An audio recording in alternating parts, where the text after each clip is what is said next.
quando, por exemplo, o mercado ali entre 2016 e entre 2012 e 2016, 17, ele ou ficou de lado, quer dizer, ou ele não saía do lugar ou ele caía. E você continuar fazendo aporte financeiro em fundos de ações, comprando renda variável que só cai ou anda de lado, parece ser algo irracional. Só que pelos estudos que a gente tem do lado de investimentos, isso é muito racional, porque no longo prazo a renda variável tende a performar melhor ali, né? Só que quando você está no meio do olho do furacão, parece que você só enxerga que vai dar errado. Você fala, cara, será que eu sou o único trouxa que está fazendo isso? Eu estou fazendo diferente de todo mundo? Mesmo que eu fique postando as frases do Warren Buffett, que ele fala, compre quando tudo ao som das bombas e venda ao som da paz, né? Dos passarinhos, de quando está tudo tranquilo. Enquanto a gente está passando por isso, é muito difícil para mim, assim, eu vejo que você se sente o trouxa da história, né? Como é que você acha que uma pessoa pode conseguir isolar esses sentimentos e ser mais racional nesse momento? Eu acho que tem momentos que, querendo ou não, a gente tem que parar de falar, cara, tá dando um frio na barriga, mas eu sei que o que eu estudei, o certo é isso. Bacana. Bom, vamos lá. Quando a gente começou a conversar, eu expliquei que todas as emoções, elas são atreladas ao nosso processo de reflexão, tomada de decisão. Então, não existe uma possibilidade da gente separar o nosso lado racional do nosso lado emocional, porque os dois, na verdade, convivem, estão ligados e interligados. Vamos explicar isso de uma forma um pouco mais aprofundada. O ser humano, ele é uma criatura emocional, e essa criatura emocional, ela tem, ao longo da sua existência e vivência, situações onde acontecimentos surgem, nós temos um processo interpretativo sobre aquilo que está acontecendo, e nós temos uma manifestação emocional dentro de nós. Desde a nossa infância, os nossos cuidadores, eles são aqueles que chegam e falam, você está diferente, o que está acontecendo? E aí, enquanto criança, a gente fala, não sei, eu estou sentindo uma coisa aqui e etc. Os cuidadores que vão ter um nível legal de entendimento sobre como que a gente deve direcionar uma criança são aqueles que vão levar as suas emoções em consideração e vão falar assim, tá, o que aconteceu? Aconteceu que eu estava com meu amigo e daí o meu amigo foi lá e resolveu sair com os outros amigos para andar de bicicleta, mas eu queria estar jogando bola.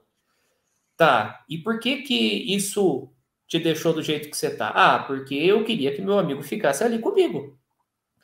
Muito bem, mas me diga uma coisa, o que você está sentindo é raiva, ciúme? O que é isso? Raiva é aquela coisa que a gente sente quando a gente está contrariado, ciúme é quando a gente tem aquela sensação de que aquela pessoa especial que a gente tem do nosso lado preferiu ficar com outros ou foi fazer outra coisa que não seja nos dar atenção. Eu acho que é mais ou menos isso. Eu fiquei com muita raiva dos caras e tô com ciúme do meu amigo porque eu queria ele perto de mim.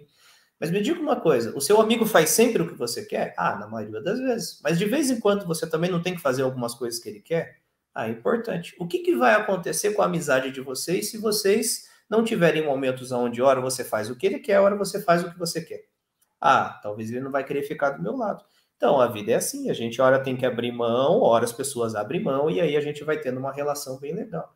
Poxa, tá certo, então tá bom. Então eu vou atrás do meu amigo e dos amigos dele e vou tentar brincar junto com eles. Então, o que a gente teve ali? Uma situação onde a criança teve um pico emocional, e ao invés da família chegar lá e falar, que cara é essa? Para de frescura e etc., eles levaram em consideração a emoção, ajudaram essa criança a dar um nome para essa emoção, o contexto que ela foi causada e ajudaram ele a tentar enxergar a situação de uma maneira um pouco mais adequada. Então, quando a gente aprende a reconhecer, valorizar e trabalhar as nossas emoções, e isso vai acontecendo desde cedo, junto dos nossos cuidadores, nós vamos entendendo o que nós sentimos e por que sentimos. E isso me dá uma noção muito clara de que a vida, os acontecimentos e as interpretações me geram reações emocionais. Uma pessoa que tem essa inteligência emocional é exatamente essa pessoa que ela não renega suas emoções, mas ela sente, tenta analisar da onde que elas estão vindo e por que que elas estão sendo causadas, fazer uma leitura a respeito da situação e falar assim, isso é adequado ou não é adequado? Porque assim, você não precisa se preocupar sobre o que você está sentindo, mas você precisa entender o que você está sentindo, porque as emoções sempre são uma sinalização do que está ao seu redor. Se você renega as suas emoções, se você tenta conter as suas emoções, se você tenta se desvencilhar delas, elas vão se transformando em coisas que vão tomando conta, vão pegando proporções e muitas vezes, como você não tem elas como as suas aliadas, elas acabam se transformando em suas inimigas. E aí, em uma situação delicada, seja ela em qualquer circunstância, brigas de trânsito, discussões com namorada, problemas com filhos, problemas profissionais, ou mesmo enquanto investidor, se você passa por uma situação que te gera uma interpretação e você não é capaz de perceber as suas emoções, entender de onde que elas vêm e trabalhá-las, você acaba sendo dominado por elas. E aí que vem a questão sobre tomada de decisão. As nossas emoções, quanto mais intensas elas são, a gente sente aquele desconforto, e quando nós sentimos um desconforto, o que que a gente busca? A gente busca ou saciedade ou alívio. Então, eu estou emocionalmente intenso.